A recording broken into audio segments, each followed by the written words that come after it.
हमारे विभिन्न ज्ञानवर्धक कार्यक्रम देखने के लिए आप हमें अभी सब्सक्राइब करें, बेल आइकन को प्रेस करें ताकि आप देख सकें हमारा कार्यक्रम सबसे पहले। और अधिक जानकारी के लिए फेसबुक पेज को लाइक करना ना भूलें। जय माँ इंद्राक्षी धाम में दर्शकों आप सभी का हम हार्दिक स्वागत करते हैं। आज के दिन जिन जातकों का जन्म दिवस है, मैरिज एनिवर्सरी है, उन सभी को हमारी तरफ से बहुत बहुत शुभकामनाएं। आज का पंचांग 18 जनवरी सन 2021 दिन सोमवार, पोष मास, शुक्ल पक्ष, संवत 2077, तिथि पंचमी, नक्षत्र पूर्वा भाद्रपद, राहु काल 7:30 से 9, दिशा सूर्य पूर्व दिशा।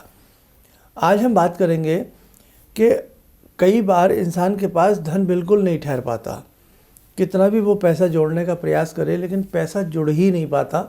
उसका कारण क्या है, आइए जानें। सबसे पहले आपकी जन्म पत्रिका का धन भाव, जन्म पत्रिका का द्वितीय भाव जो होता है, दूसरा घर, सेकंड हाउस, वो धन का सूचक होता है। यदि आपकी जन्म पत्रिका में धन भाव कमज़ोर है, आपकी पत्रिका के धन भाव में ग्रह अच्छे नहीं हैं, बेमेल ग्रह हैं, या दृष्टि अच्छी नहीं है, या धन भाव का द्वितीय भाव का जो स्वामी ग्रह है या कारक ग्रह है वो भी सही स्थिति में नहीं है, और ऐसे ही आपकी जन्म पत्रिका का द्वादश भाव, द्वितीय भाव और द्वादश भाव, ये दोनों ही भाव यदि किसी जातक की जन्म पत्रिका के जन्मजात वीक हैं तो बहुत मुश्किल से ऐसे व्यक्ति के पास धन रुकता है, चाहे वो करोड़ों रुपया कमाए लेकिन पैसा ठहरेगा नहीं। धन जिसके पास जुड़ना होता है ना, तो बहुत छोटे से काम को करके भी पैसा व्यक्ति जोड़ लेता है, और जब धन नहीं ठहरना होता तो बड़े से बड़ा सोना का शोरूम भी बना लीजिएगा, गोल्ड के आभूषण के शोरूम के जो मालिक होते हैं उनके पास भी पैसा नहीं रुकता। मिट्टी बेचने वाले पैसा कमा लेते हैं, स्क्रैप बेचने वाले पैसा कमा लेते हैं। तो ये स्थिति होती है, अपनी अपनी कुंडली पर डिपेंड करती है। ये भी जन्म पत्रिका में लिखा होता है कि किस मार्ग से धन आएगा, आपको क्या व्यापार करना चाहिए, आपको किस प्रकार के व्यापार से कमाई होगी। अगर ये आपके पास जन्म पत्रिका नहीं है, आपके हाथ की रेखाएं बताती हैं कि आपको किस मार्ग से धन कमाना चाहिए, अर्थात आपको क्या बिजनेस करना चाहिए या किस जॉब में आपको पदार्पण करना चाहिए। बहुत सारी चीज़ें हैं आपकी हथेली में और आपकी कुंडली में छिपी होती हैं। ऐसे मैंने बताया कि द्वितीय भाव और द्वादश भाव यदि कमज़ोर है, धन निकलेगा। द्वादश भाव में यदि ग्रह अशुभ नहीं हैं तो धन जुड़ने की स्थिति बन जाती है, और ग्रह यदि अशुभ हैं या सूर्य ग्रहण दोष है, चंद्र ग्रहण दोष है, राहु शुक्र की युति है, बहुत खर्चीला वो व्यक्ति होगा, बहुत एक्स्ट्रा वैगेंट जिसे हम कह देते हैं, मतलब धन को बहुत बुरी तरीके से वो खर्च करेगा। अब धन खर्च किस रूप में होगा ये भी जन्म पत्रिका से जाना जा सकता है। बहुत लोग किसी व्यसन में, किसी बुरी लत में, बुरे नशे में, जुआ सट्टा लॉटरी में धन खराब कर देते हैं। बहुत लोग किसी न किसी रहन सहन के ऊपर, वस्त्रों के ऊपर। तो ये सारी चीज़ें, ये सारी कैटेगरी होती हैं कि आपका धन खर्च तो होगा, लेकिन होगा कैसे। बहुत लोगों को हेल्थ इश्यूज़ आ जाते हैं, हेल्थ में बड़े बड़े ऑपरेशंस हो जाते हैं, तो वहाँ पर उनका धन नष्ट हो जाता है। तो ये सारे योग होते हैं। आगे बढ़ें। जन्म पत्रिका का प्रथम भाव और जन्म पत्रिका का 6th हाउस और 8th हाउस, यानी कि जन्म पत्रिका का प्रथम भाव, पहला घर, और जन्म पत्रिका 6th और 8th, छठा घर, 8वां घर, 6वां और 8वां यदि निर्बल हैं, बहुत कमज़ोर हैं, और प्रथम भाव भी कमज़ोर है, आप माने ना माने हेल्थ इशू बने रहेंगे, और हेल्थ के पीछे उस परिवार का पैसा पानी की तरह बहता रहेगा। आप कितना भी प्रयास कर लेना, लेकिन पैसा रुकने का नाम नहीं लेगा। आज ये बीमार, कल वो बीमार, कल हम बीमार, परसों ये बीमारी, मतलब कुछ ना कुछ मान के चलिएगा। इतना पैसा बर्बाद होगा, इतना आप खाने पीने पे नहीं खर्च करेंगे, पहनने ओढ़ने पे खर्च नहीं करेंगे, रहने सहने पे खर्च नहीं करेंगे, जितना आप मेडिसिन्स पे और इन सब चीज़ों पे, हेल्थ को लेकर के आपका पैसा खर्च होता रहेगा। ऐसे ही अगर आपकी जन्म पत्रिका का भाग्य भाव नवम भाव, आपकी पत्रिका का नवम भाव अशुद्ध है, आपकी पत्रिका का 10वां भाव अशुद्ध है, और आपकी पत्रिका का क्या कहते हैं उसे, तृतीय भाव अशुभ है, तो हमने देखा है कि कोर्ट कचहरी के पीछे पैसा निकलता ही रहेगा। आपकी जन्म पत्रिका के मंगल अच्छे नहीं हैं, और मंगल के साथ साथ आपकी हथेली में भी मंगल अशुद्ध रूप में है। पत्रिका और वैसे हाथ की हथेली एक जैसी होती है, दोनों में मंगल की अशुभता है और साथ में मंगल की अशुभता के साथ साथ चतुर्थ हाउस बिल्कुल जर्जर है। चतुर्थ हाउस के कारक ग्रह, स्वामी ग्रह बिल्कुल कमज़ोर हैं, डिग्री नहीं, बलाबल नहीं।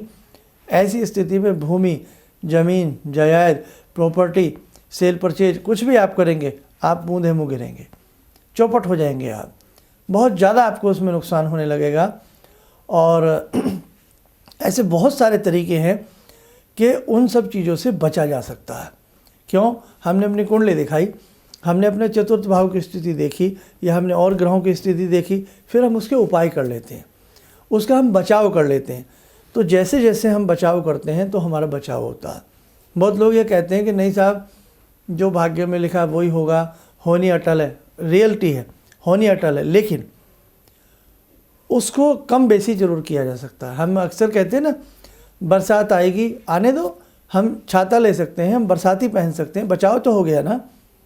और कई बार तो मौका भी नहीं मिलता बचने का, हम सब तरबतर हो जाते हैं और बीमार हो जाते हैं, नुकसान हो जाता है, प्रॉपर्टी भी गई, पैसा भी गया, जो जीवन की जमा पूंजी थी सब लॉस्ट हो गई, अब कुछ भी नहीं बता, एवरीथिंग इज़ रूइंड, कुछ भी नहीं बचा हमारे पास, नथिंग एल्स।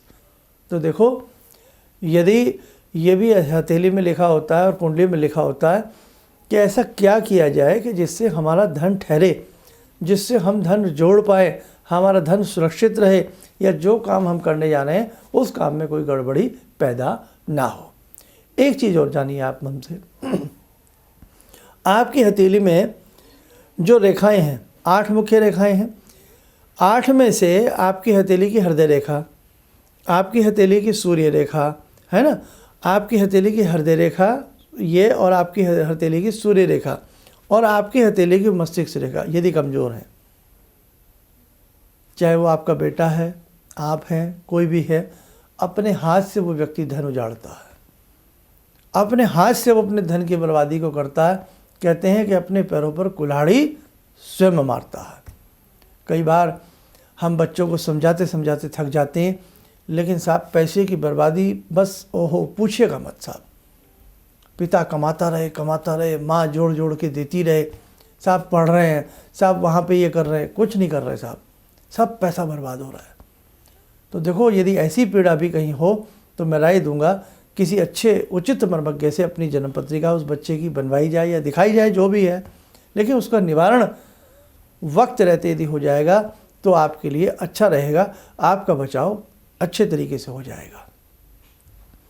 और बहुत सारे योग हैं, आपकी हथेली में भी हैं, आपकी जन्म पत्रिका में भी हैं, कि कारण क्या है कि धन नहीं जुड़ता, कारण क्या है कि धन बर्बाद होता है, और उसका निवारण क्या है कि धन बर्बाद ना हो और सब अच्छे से आपके जीवन में जो भी इस प्रकार को लेकर के समस्या चल रही है वो दूर हो जाए। उन सब का रहस्य, कारण और निवारण छिपा है आपकी हथेली में, छिपा है आपकी जन्म पत्रिका में। इसीलिए हम बार बार राय देते हैं कि अपनी ना सही बच्चों की शुद्ध वैदिक जन्म पत्रिकाएं वक्त रहते बनवा लेनी चाहिए, और उसमें जो उसके उपाय हैं वो दिल से समझदारी से कर लेने चाहिए। आइए साधकों, समय हो चला आज की ध्यानमाला का। आज की ध्यानमाला में जुड़ते हैं हम शिव शंभु से।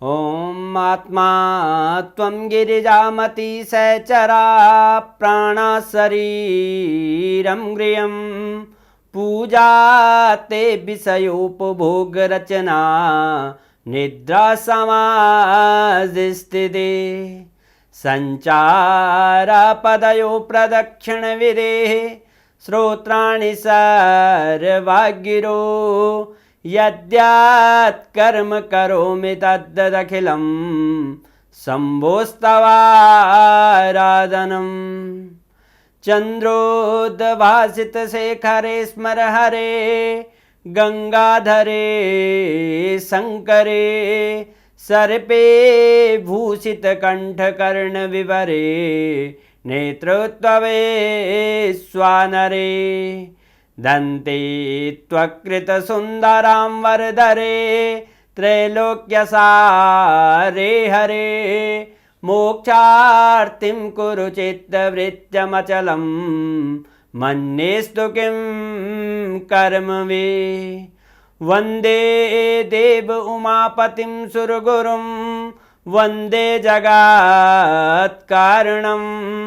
वन्दे पन्नगभूषणं मृगधरं वन्दे पशूनां पतिं वन्दे सूर्यशशाङ्कवह्निनयनां वन्दे मुकुन्दप्रियं वन्दे भक्तजनश्रयं च वरदां वन्दे शिवं शङ्करम् ॐ कर्पूरगौरं करुणावतारं संसारसारं भुजगेन्द्रहारं सदा वसन्तं हृदयारविन्दे भवं भवानी सहितं नमामि भवं भवानी सहितं नमामि। कवच बना लें, ध्यान करें, शिव शंभू का आशीर्वाद हम सबके ऊपर बरस रहा है।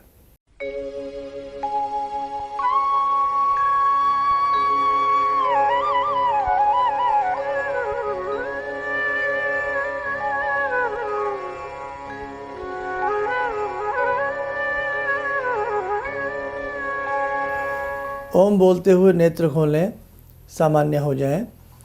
देखो, जीवन में डरने की आवश्यकता नहीं है। समस्याएं हैं, सबके जीवन में आती हैं, ज़्यादा कम सबके साथ ऐसा लगा रहता है। लेकिन उन समस्याओं से निकलने का प्रयास ज्योतिष शास्त्र एक साथी की तरह करता है, बहुत अच्छे से करता है। तो मेरे साथ को ऐसी पीड़ा यदि आपके जीवन में है तो उस पीड़ा से परेशान ना हो, उसका समाधान आप किसी भी मर्मज्ञ विद्वान व्यक्ति से प्राप्त कर सकते हैं। इन्हीं शब्दों के साथ हम अपनी वाणी को विराम देते हैं।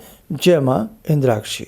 मेरी बहुत दिन से दिली इच्छा थी कि आप जैसे कोई मुझे धर्मात्मा पर महापुरुष मिलें और मैं वहाँ जाके जुड़ के और देश समाज से के लिए कुछ कर पाऊँ। कई चीज़ें हैं समाज में, समाज सेवा में भी मन में वो शांति नहीं मिली। जैसे आप समझ सकते हैं कि बहुत सारी गड़बड़ियाँ भी रहती हैं। आज का अनुभव यही है कि मुझे आस लगता है कहीं सही रास्ता मिल गया है, सही मंजिल मिल गई है। जो मैं करना चाहती थी शायद अब मैं कर पाऊँगी। किसी भी समस्या के समाधान के लिए मिले प्रसिद्ध हस्तरेखा एवं वास्तु विशेषज्ञ प्रोफेसर धर्मेंद्र शर्मा जी से। नोट: शिविर में भाग लेने हेतु एवं व्यक्तिगत रूप से मिलने के लिए कॉल करने का समय सुबह 10 बजे से शाम 6 बजे तक। हमारे विभिन्न ज्ञानवर्धक कार्यक्रम देखने के लिए आप हमें अभी सब्सक्राइब करें, बेल आइकन को प्रेस करें ताकि आप देख सकें हमारा कार्यक्रम सबसे पहले। और अधिक जानकारी के लिए फेसबुक पेज को लाइक करना न भूलें।